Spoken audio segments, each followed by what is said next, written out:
and his newest book just came out 8 days ago called The Internet of Money, which is a masterpiece to read. Please help me welcome Andreas Antonopoulos.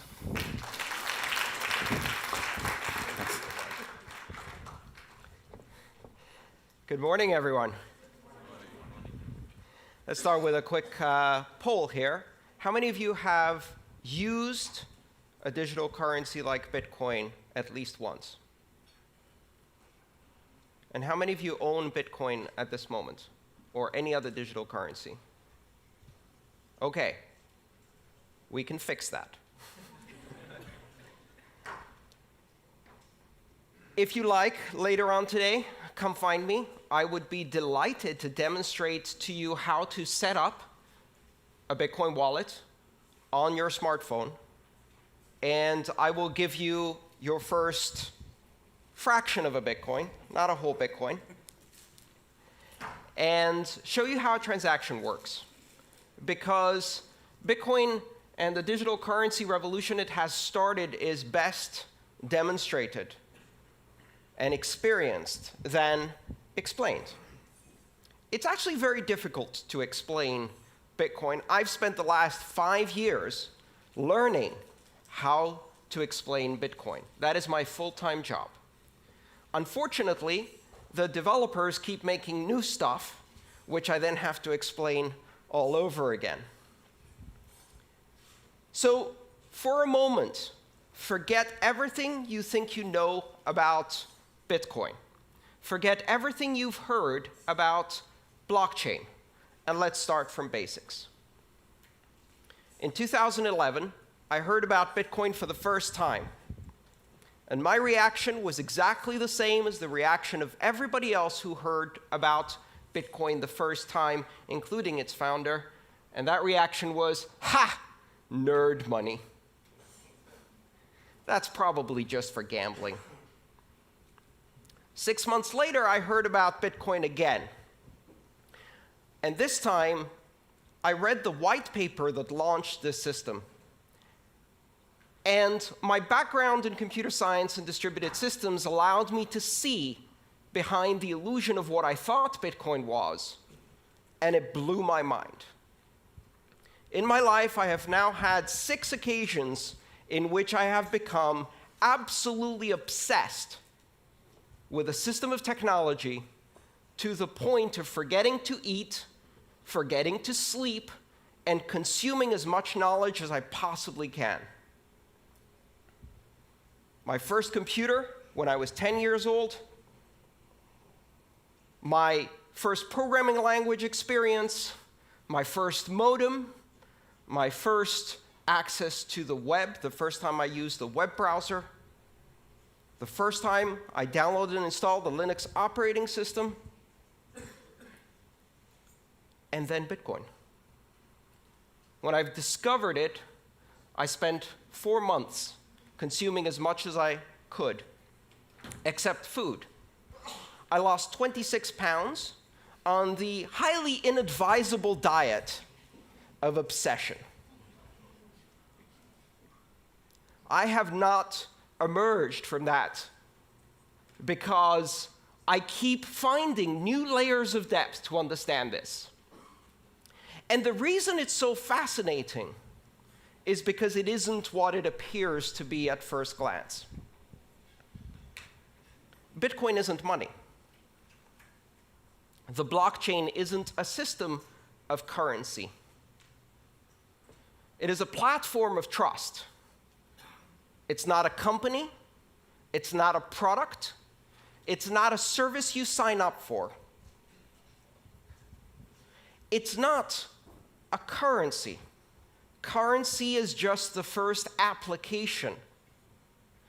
It is the concept of decentralization applied to the human communication of value. Because what is money? InQ told us it's an illusion.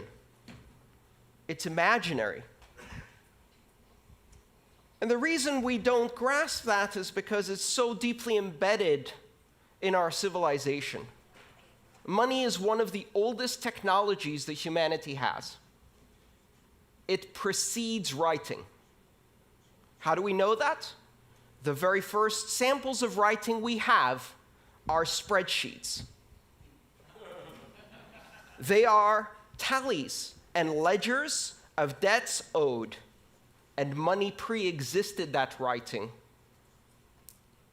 You might even speculate that money had an oral tradition until it needed to invent a written tradition, so writing was created for it.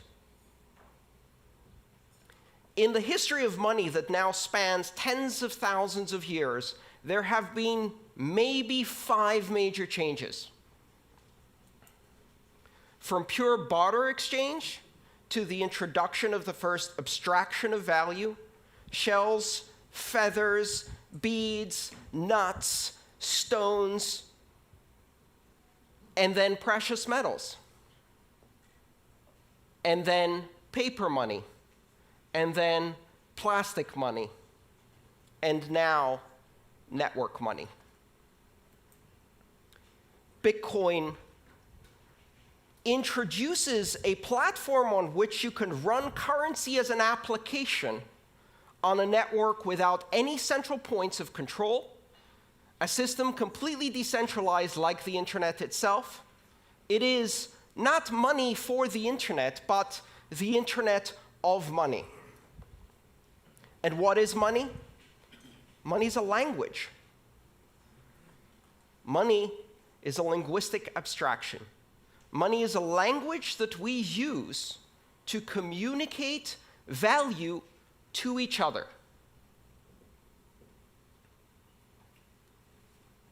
Money simply allows us to express value, and that value may have economic consequences, but it also has other consequences.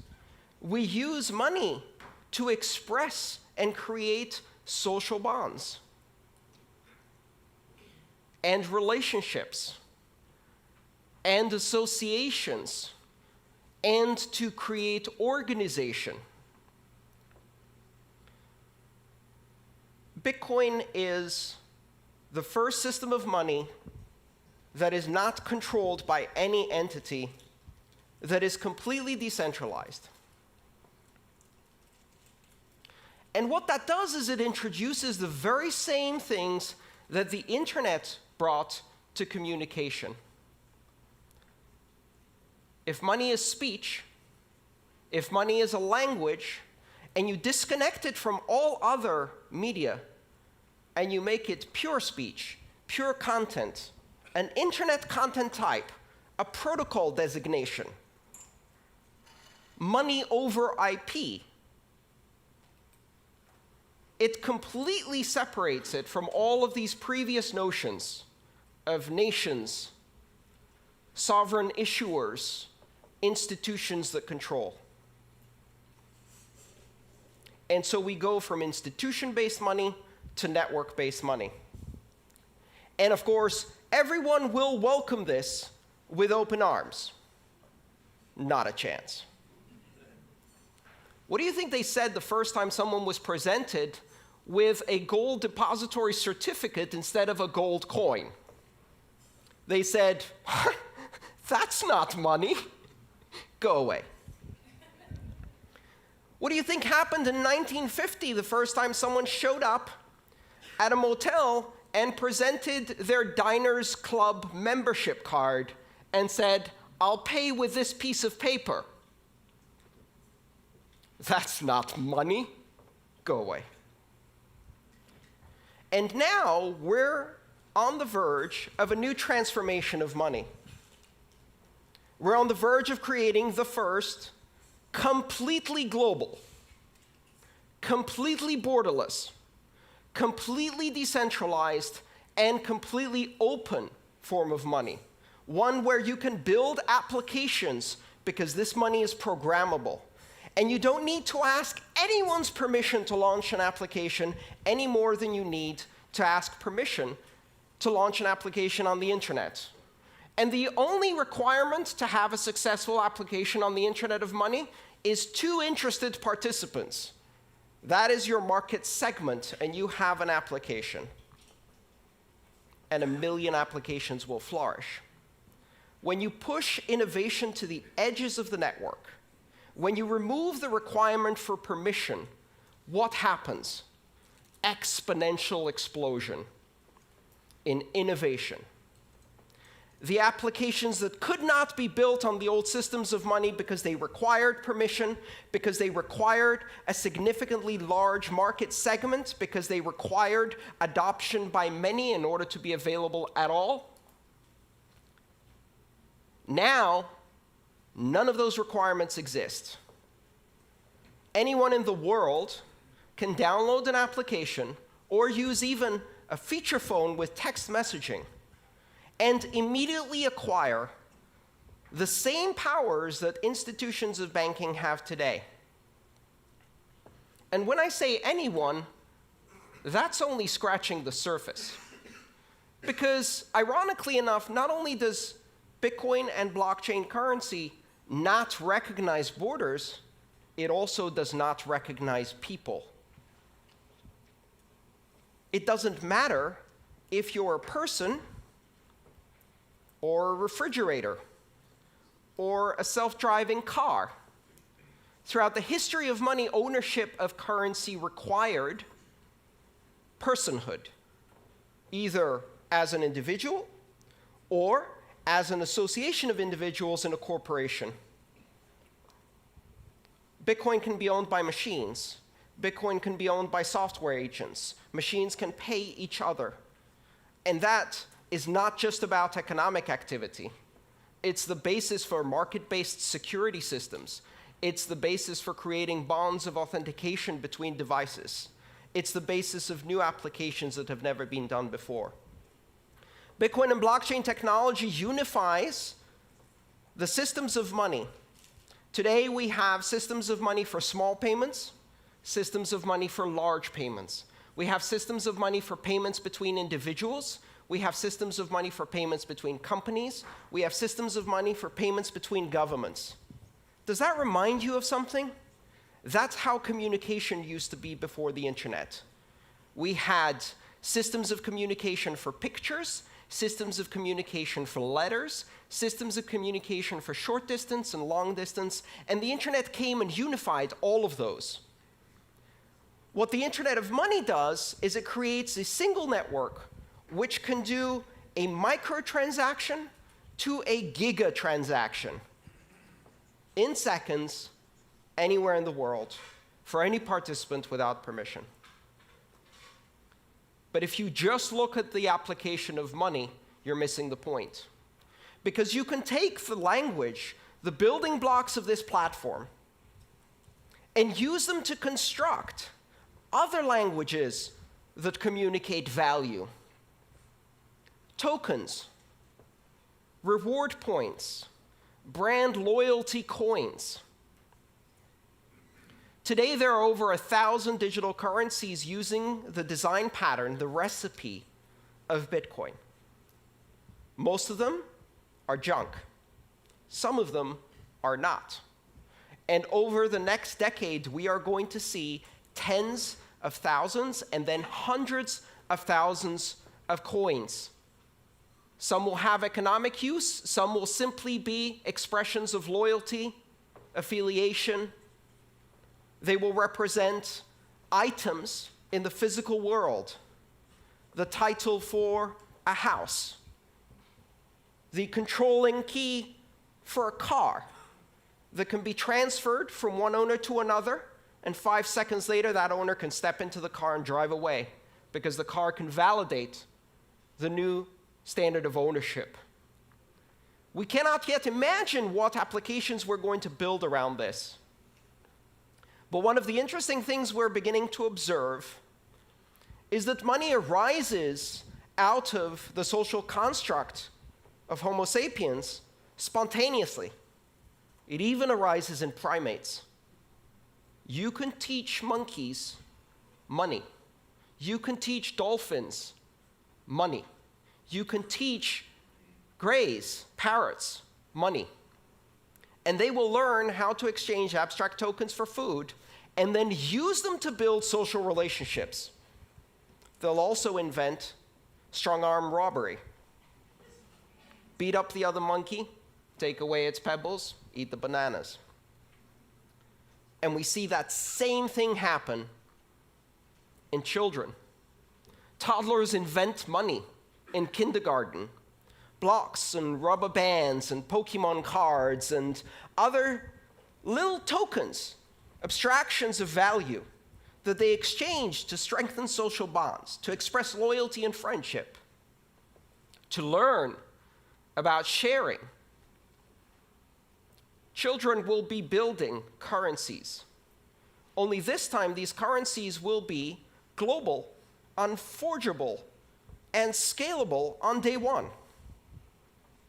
few years from now, Maria will be launching Maria Coin in her kindergarten to compete against Joey Coin. And it won't really matter to anyone. Until, of course, Justin Bieber launches Justin Bieber Coin, and it happens to surpass the market capitalization of 30 nations on this planet. And we are all writing horrified opinion editorials about how the world is going to hell.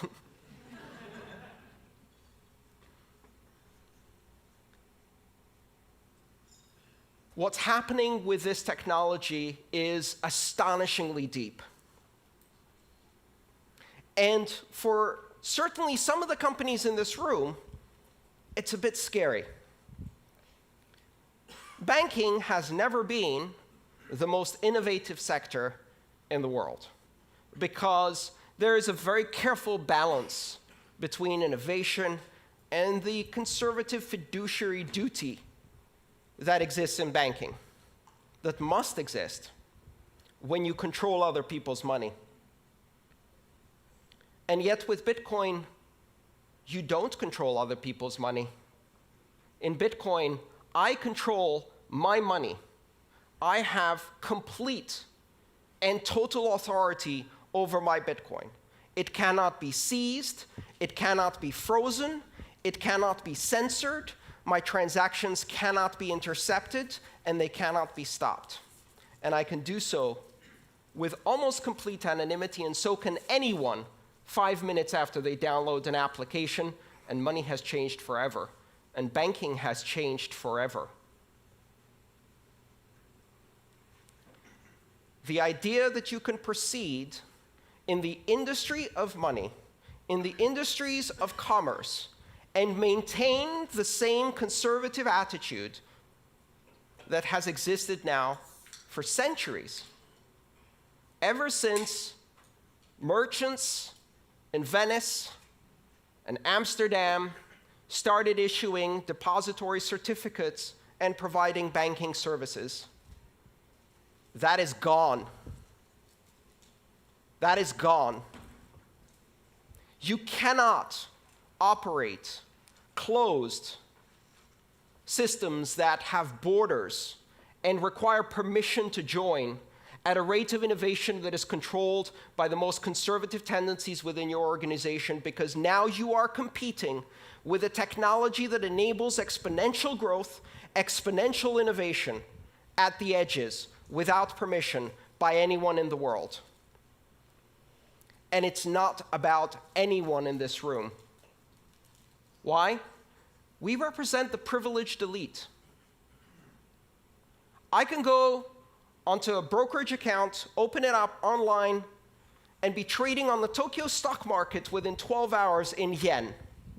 That is the privilege that I have. 1.5 billion people have that privilege. 6 billion people can operate mainly in one currency and perhaps have some basic banking services. 4 billion people are significantly underbanked, and an astonishing 2.5 billion people are completely unbanked. They will leapfrog. They will never have a relationship with a bank. Every single child born today will never have a bank account. They will have a bank app. A bank app that doesn't give them an account, a bank app that makes them a banker, an international banker in an app. They will not be permitted to open a bank account until they're 16 years old. By that time, I hope they will have at least 6 or more years of experience with digital currencies. And I would like to watch them walk into a bank branch to have someone explain to them what 3 to 5 business days means. It is highly likely that children born today will never get a driving license because they'll have self-driving cars, but they will also never use paper money.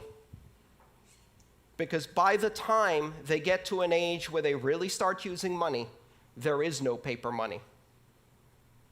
It will seem as anachronistic as a fax machine or horse and buggy seems to us.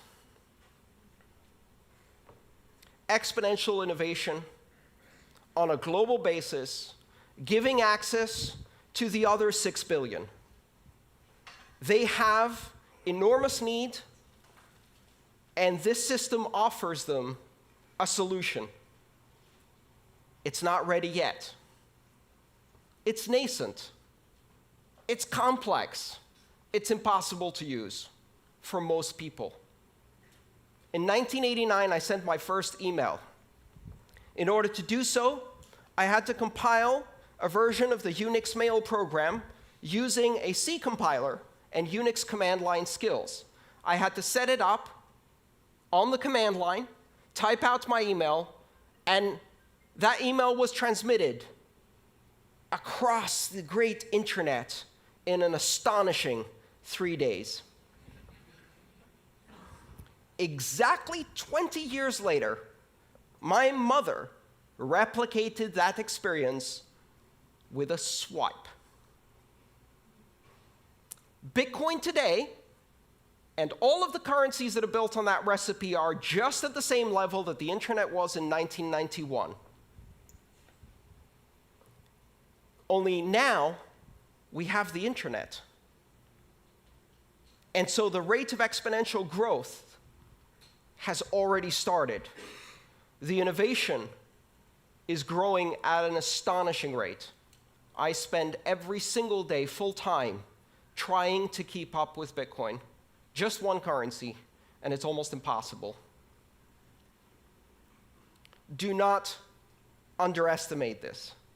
Do not listen to the people who tell you that Bitcoin is just for pornographers, terrorists, drug dealers, and gamblers. Remember that they said the exact same thing about the internet. And when you give it to 2 or 3 billion people, they're not interested in those things. They're interested in sharing cat videos. And now we have an internet of 1 billion cat videos.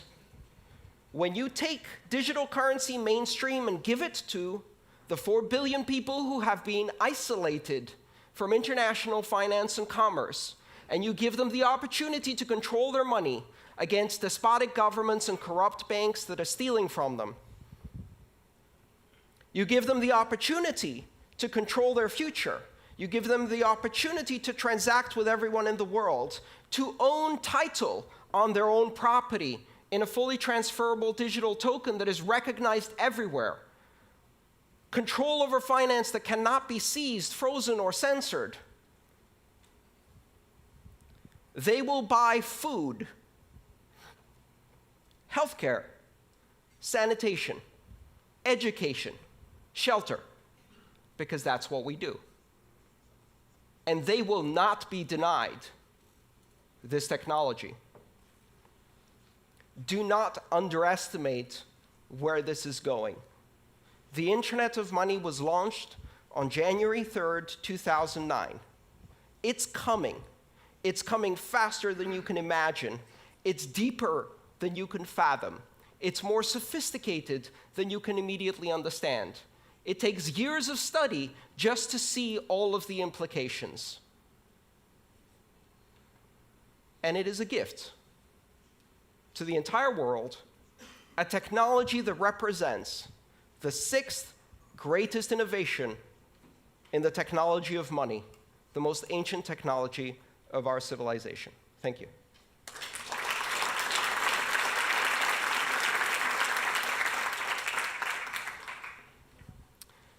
Shall we do some questions? We've got plenty of time for questions. Christian.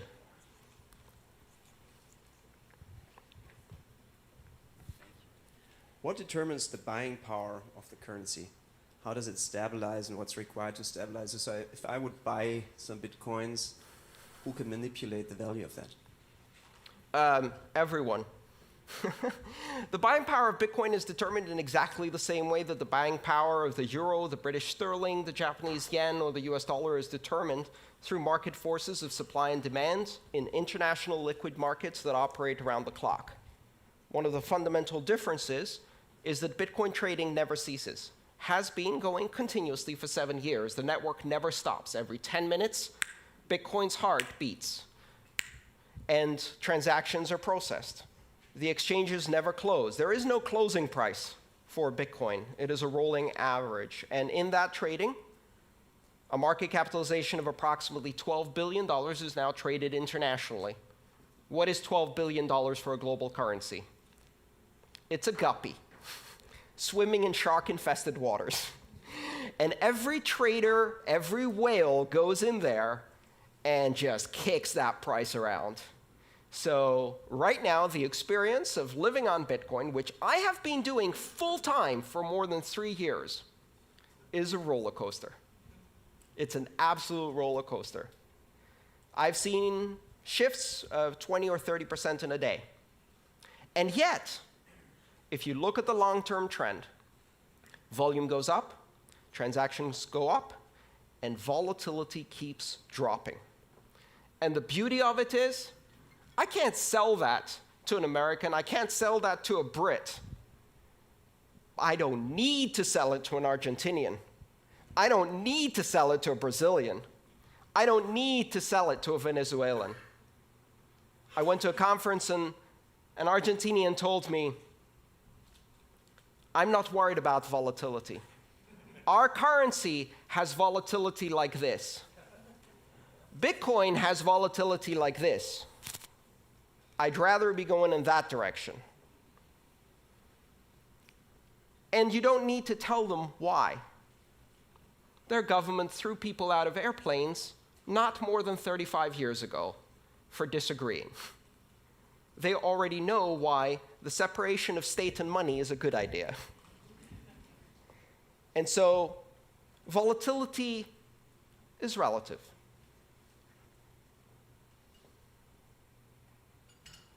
Any other questions? Come on. Yeah.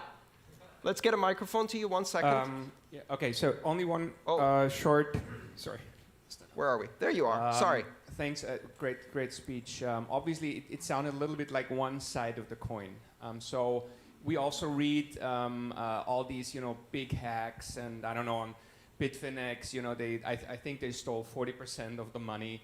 I think also this autonomous organization have been hacked, and all these things. Can you just reflect a little bit on the dark side of those aspects that might not win our full trust into this evolution?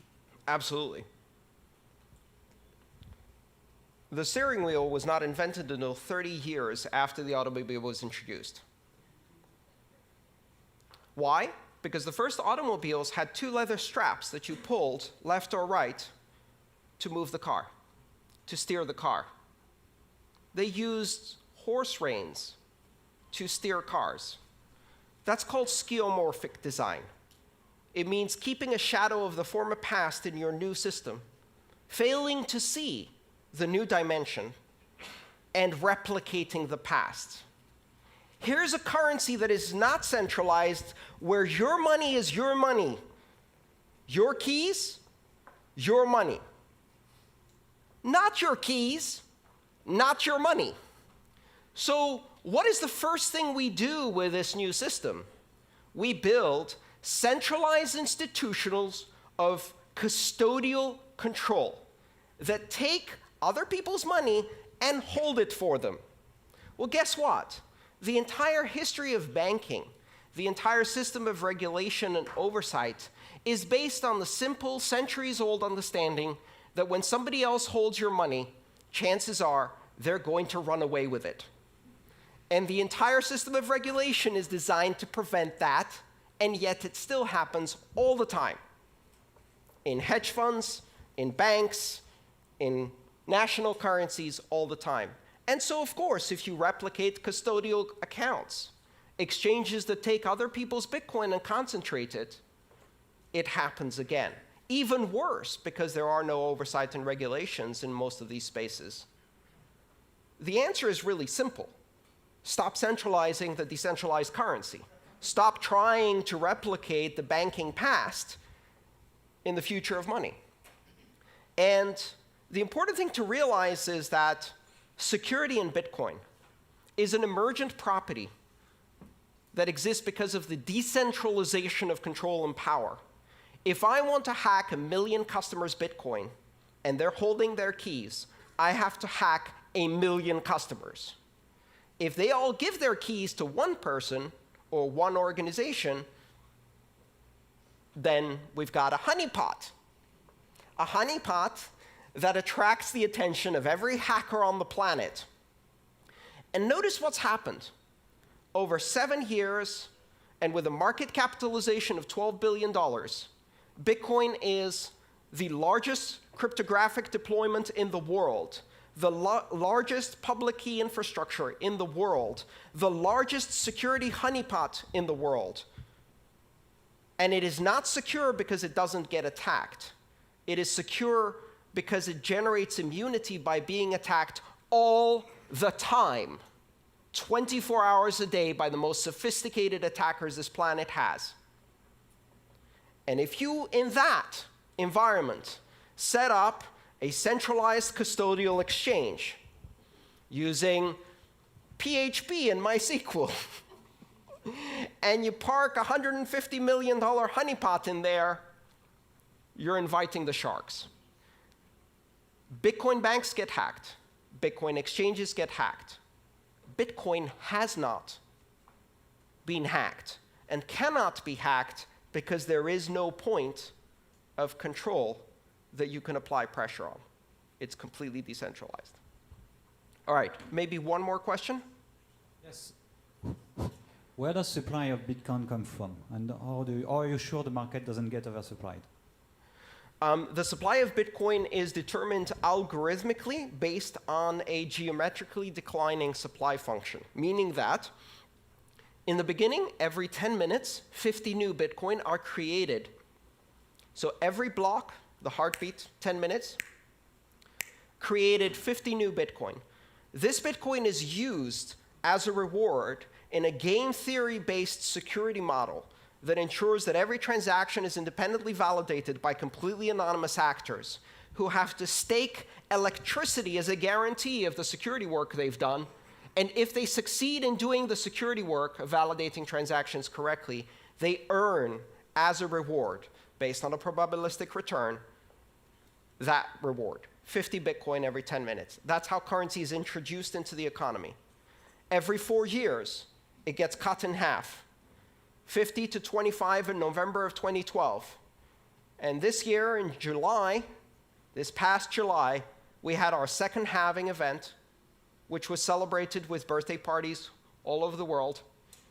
And Bitcoin's reward went from 25 to 12.5 Bitcoin. As a system, it's designed to have a monetary policy that is purposefully deflationary and simulates the issuance of precious metals. It gets harder and harder and harder to mine gold at greater and greater and greater cost. And Bitcoin is the same. The idea being that less and less is issued over time. If you follow that geometric curve, at some point you reach the end. In the year 2141, Bitcoin is no longer issued. 21 million coins is the asymptotic cap. It will never reach 21 million coins. That is part of the protocol. It is an unchangeable part of the protocol, and it is a rule enforced by every system that participates in the Bitcoin network. It is meant to be sound money, but it's not the only monetary policy that exists. There are several other currencies that implement different monetary policies. The idea is really for Bitcoin to serve as a very, very solid reserve currency for many other things. Andreas, may I ask you one question? Please. What advice do you have to give to companies here who are from non-financial institutions about how they should take tactical steps to think about experimenting with the blockchain in terms of storing value? I think understanding that it's not just currency, understanding that it is a platform for trust, understanding that it can be used as a historical record of truths that can register information, that it can be used to create all kinds of tokens that can be exchanged between your customers, your suppliers, your manufacturers, that it can also be used simply as a currency for any cross-border transactions, import-export activities, remittances-based flows, paying associates and affiliates, all of the things that today are expensive, slow, and difficult become cheap, fast, and easy when you use one of these digital currencies, but it's still early. For now, learning about it. Here's the one important thing you must understand. You will hear a lot about blockchain. And most of what you hear about blockchain is not the internet of money. It is the intranet of money. The intranet is where you run front page and Outlook and antiquated software in a closed little enclave of your corporate backwaters with stale content and boring apps. And in the end, it's full of viruses anyway because you can't keep it secure. Blockchain that is not open, that is not public, that is not borderless, that is not open for innovation is not what we're talking about here. And that's a really important distinction. It may be useful if you want to run a clearinghouse between 3 banks, maybe. But it's not the internet of money. Thank you so much, Andreas. Thank you. By the way,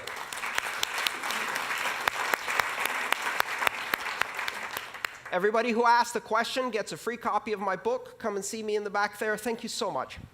Thank you.